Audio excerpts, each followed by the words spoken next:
Mirëmëngjesi dhe mirë se vini në emisionin e përditshëm Zgjohuni me ne. Data sot shënon 26 nëntor dhe ne së bashku si çdo ditë tjetër do të udhëtojmë në histori, art dhe kulturë.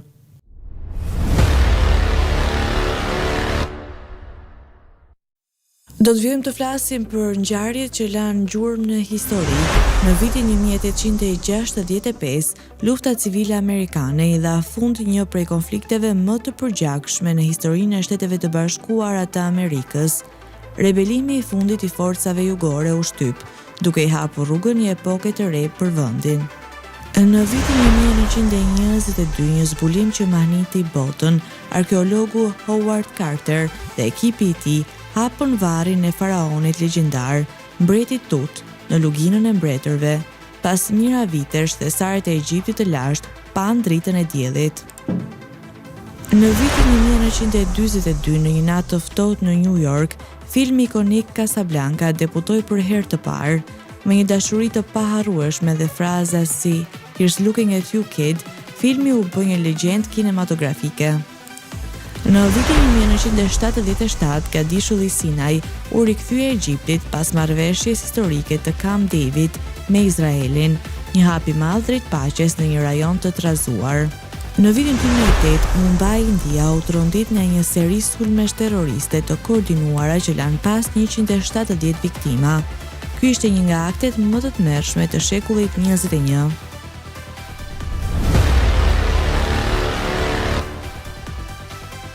Do të vijmë të flasim për lindjet e të mëdhenjve të datës 26 nëntor. Në vitin 1607, John Harvard, filantropi i njohur që la pas një trashëgimi të përjetshme, Universitetin e Harvardit, një nga institucionet më prestigjioze të botës. Në vitin 1857, lindi Ferdinand de Saussure, themeluesi i lingvistikës moderne. Analizat e tij revolucionare për gjuhën ndikuan në shkencat humane dhe ato sociale. Në vitin 1883, Josip Vidmar, kritik letrar dhe politikan sloven, një zë i fuqishëm për kulturën dhe identitetin sloven. Në vitin 1939, vjen në jetë Tina Turner, mbretëresha e rockut, një ikon që frymëzoi miliona njerëz me zërin dhe performancat e saj energjike. Në vitin 1973, vjen në jetë Peter Facinelli, aktori amerikan i njohur për rolin e tij si Carlis Cullen në sagën e famshme Twilight.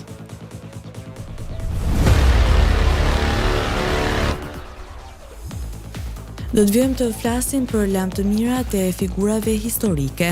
Në vitin 1504, Isabela e Kastiles, mbretëresha që bashkoi Spanjën dhe mbështeti Kristofor Kolombin në zbulimin e botës së re, na la. Në vitin 1851, Thomas Blake Glover, një tregtar skocez që ndihmoi Japoninë të modernizohej në epokën e saj Meiji. Në vitin 1926, John Browning, shpikësi i madh amerikan që revolucionarizoi teknologjinë e armëve me krijimin e tij. Në vitin 1943, vdiq Edward Williams Morley, një shkencëtar i shquar që kontriboi në eksperimentin Michelson-Morley, një moment kyç në fizikën moderne.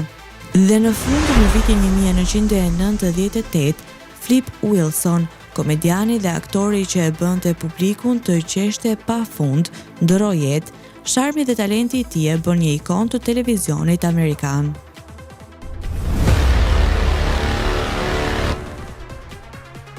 Tani do t'ju ftoj të ndiqni rubrikën Ne dhe Shëndeti. Sot kam përzgjedhur për të folur e vlerave ushqyese të domates. Domatja, ose siç njihet ndryshe, molla e art, ka shumë vlera ushqyese. Një domate vetme mund të ofrojë 40% të rekomandimit të përditshëm minimal të vitaminës C. Për më tepër, domatet janë të pasura me vitaminë A, e cila përmirëson imunitetin, shikimin dhe shëndetin e lëkurës. Vitaminë K, e cila është e mirë për kockat, dhe kalium, një lëndë ushqyese kryesore për funksionin e zemrës, kontraktimet e muskujve dhe mban të balancuar presionin e gjakut. Mbrojnë shëndetin e zemrës. Domatet përmbajnë një antioksidant të quajtur likopen, i cili është përgjegjës për ngjyrën e kuqe të tyre. Ulumtimet sugjerojnë se në aspektin e përfitimeve shëndetësore të zemrës, është më efektive të hani domate se sa të merrni shtojca të likopenit. Përmirëson shikimin. Likopeni është gjithashtu i mirë për sy tuaj dhe kjo nuk është e vetmja lëndëshyese që përmbajnë domatet. Ato përmbajnë lutein dhe beta-karoten. Sipas ulumtimeve, këto lëndë mbrojnë syt nga shumë sëmundje. Ndihmojnë tretjen. Lëngu dhe fibrat që gjenden në domate mund të jenë të dobishme nëse vuani nga kapslloku. Ndihmojnë për menaxhimin e diabetit. Domatet mund të jenë një ushqim mbrojtës për njerëzit me diabet të tipit 2. Kjo është veçanërisht e rëndësishme sepse diabeti dyfishon rrezikun e goditjes dhe sulmit në zemër. Ruan shëndetin e lëkurës. Një studim i vitit 2011 zbuloi se kombinimi i domates me vaj në udhëherit mbrojnë lëkurën, nga ndëmtimet e diellit dhe nxit prodhimin e prokolagjenit, një molekulë që i jep lëkurës strukturën e saj dhe e mban të fortë dhe rinore. Ju mbrojnë kundër kancerit. Studimet kanë gjetur lidhje midis likopenit kompleks dhe me pak probleme të prostatës, muskujve dhe stomakut. Biskotat janë një lloj ëmbëlsire e pikur ose e gatuar që zakonisht janë të holla, të vogla dhe të ëmbla. Në shumicën e rasteve ato përbëhen nga mielli, sheqeri, një vezë ose gjalp, vaj dhe se një lloj tjetër yndyrë. Ato shpesh përmbajnë përbërës shtesi, patate të skuqura çokolades, përkatje, copa karameli, arra, rrush të thatër, shër dhe më shumë. Vaferët e fortë që ngjajnë me biskotat janë vërtetuar se kanë ekzistuar për aq kohë sa është dokumentuar pjekja, ndoshta sepse mbahen shumë mirë dhe përgatiten lehtë. Megjithatë, ato ishin shumë të ndryshme për të konsideruar biskota sipas standardeve moderne. Biskotat mendohet se kanë origjinën në Persi, diku rreth shekullit të 7 pas Krishtit. Kjo mund të jetë bërë mundur nga shpërtimi i prodhimit dhe konsumit të sheqerit në atë rajon në atë kohë. Duket se ëmbëlsirat e vogla në fakt janë prodhuar për të verifikuar temperaturën e furrës dhe jo për të ngrënë si biskota. Kur nuk ka gaz ose energji, duhet të përshtateni. Besohet se trajtimi i ëmbël u përhap më pas në Europë si rezultati i udhëtimeve, tregtisë dhe pushtimeve të shumta. Në shekullin e 14, përardhësit e biskotave tona moderne ishin të zakonshme në të gjitha nivelet e shoqërisë në të gjithë Europën, nga kuzhina që shërbej në burret mbretërore deri tek ajo e shitur nga shitësit në rrugë. Më pas fillon të shfaqen variantet rajonale. Në këtë kohë furra dhe furrave u përdoreshin për shumicën e biskotave, pasi njerëzit e thjeshtë nuk kishin ende furra në shtëpitë e tyre. Biskotat konsideroheshin ende një mall luksi në disa mënyra pavarësisht nga populariteti i tyre i gjerë. Biskotat ishin aq të pëlqyera në të gjithë Europën se që mbretëresha Elizabeta e parë e Anglisë porositi disa nga shëmbulltyrat e të ftuarve të saj më të rëndësishëm, që të piqeshin në skulptura me xhenxefil dhe më pas të prezantoheshin atyre. Kolonët holandezë në New Amsterdam në fund të viteve 1620 ishin të parët që prezantuan biskotat e kolonistët amerikan. Cookie dhe Cocky janë të dyja format e anglishte së fjalës holandeze cookie, që do të thotë tortë e vogël. Siç mund ta imagjinoni, ato u bën aq të njohura sa u bën pjesë integrale e kulturës atje. Biskotat janë ende një ëmbëlsirë jashtëzakonisht popullore në Amerikë dhe shpesh janë sinonimi i kuzhinës amerikane. Megjithatë, biskotat e sotme nuk u përhapën deri në fund të shekullit të 18 dhe fillimin e shekullit të 19. Falë prezantimit të opsioneve moderne të transportit, si trenat, përbërësit mund të dërgohen lehtësisht të sillen nga larg. Kjo do të thotë që furrat patën mundësi të reja për të krijuar receta të reja dhe emocionuese. Dhe këtë herë erdhi revolucioni industrial në të gjithë Europën. Kompani të tilla si Huntley dhe Palmer's, McVitie dhe Cars u krijuan nga të gjitha këto periudha kohore, sepse të gjitha kushtet u ribashkuan që biskotat të prodhoheshin masivisht. Në vitin 1831, Huntley dhe Palmer's dorën në idenë një tepsi elegante për biskota, e cila hapi rrugën për eksportin e biskotave britanike në të gjithë botën. Cadbury paraqiti një kërkesë për patent për të biskotën e mbuluar me çokoladë në vitin 1891. Në shekullin e 20, një tjetër revolucion ndodhi, ardhja e energjisë elektrike në shtëpi. Falë një furre me performancë më të mirë, frigoriferëve dhe kutive të akullit, biskotat tani mund të mbahen për më gjatë. Por shekulli 20 pati gjithashtu zhvillimin e biskotave me çokoladë. Ajo u krijua në 1937 nga Ruth Graves Wakefield, pronare e restorantit Toll House, dhe ajo transformoi përgjithmonë botën. Siç mund ta shihni, biskotat kanë një histori shumë të pasur dhe interesante. Ato kanë udhëtuar në përballë dhe kanë pasur shumë modifikime dhe përmirësime për të bërë trajtimi që të gjithë njohim dhe duam.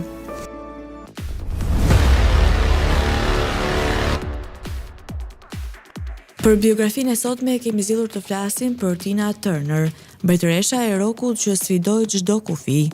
Në një qytet të vogël të Tennessee, me 26 nëntor të vitit 1939, lindi një vajzë me emrin Anna Mae Bullock.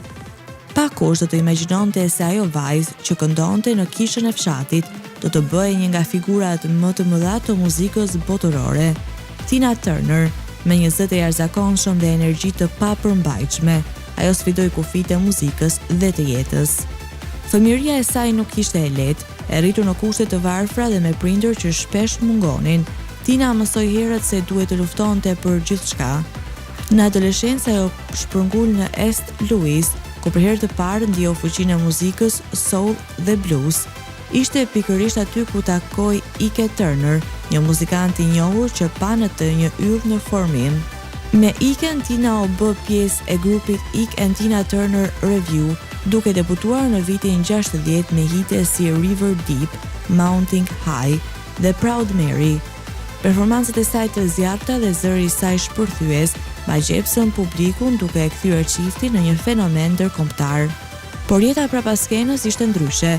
Tina përjetoi vite abuzimi fizik dhe emocional nga Ike, një periudhë që ajo do të përshkruante më vonë si ferr personal. Në vitin 1976, ajo mori një vendim të guximshëm, të jepte fund martesës dhe karrierës me të. Me vetëm 36 cent në xhep dhe një vullnet të hekurt, Tina filloi nga e para. Në vitet 80, Tina Turner përjetoi një rilindje që pak artist mund të arrijnë. Albumi Private Dancer në vitin 1984 e riktheu në majat e industrisë muzikore. Për gjatë dekadave u bë sinonim i fuqisë femërore, elegancës dhe qëndrueshmërisë.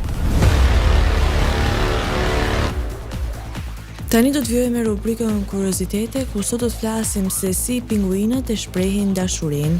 Në botën e pinguinëve, sidomos të specit si pinguinët Adelei, propozimi është një nga gjestet më të veçanta të natyrës.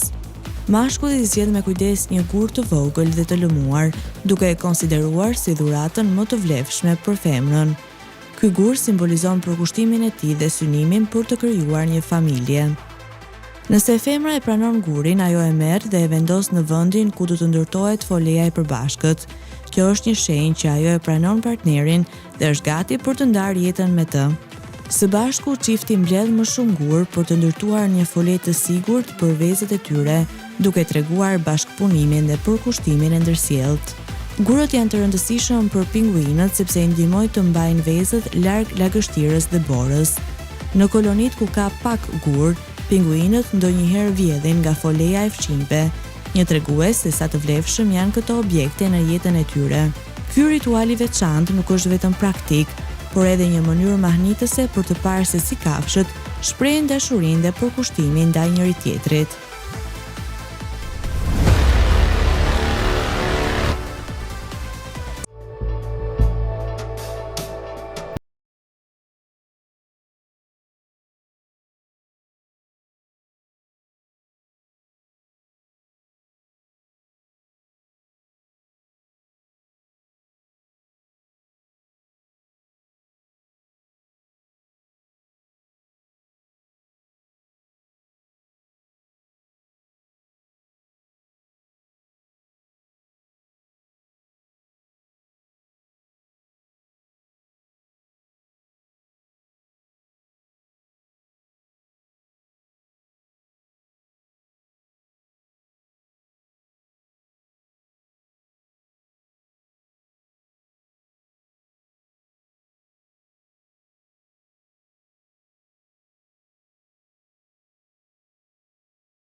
Tani u ftoj të ndiqni parashikimin e motit për territorin e Kosovës.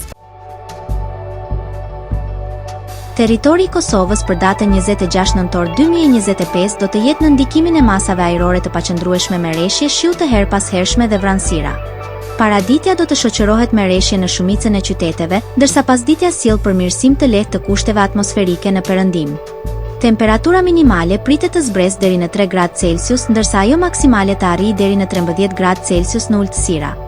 Era do të fryjë nga drejtimi jug-perëndimor me shpejtësi 3 deri në 5 metra për sekond.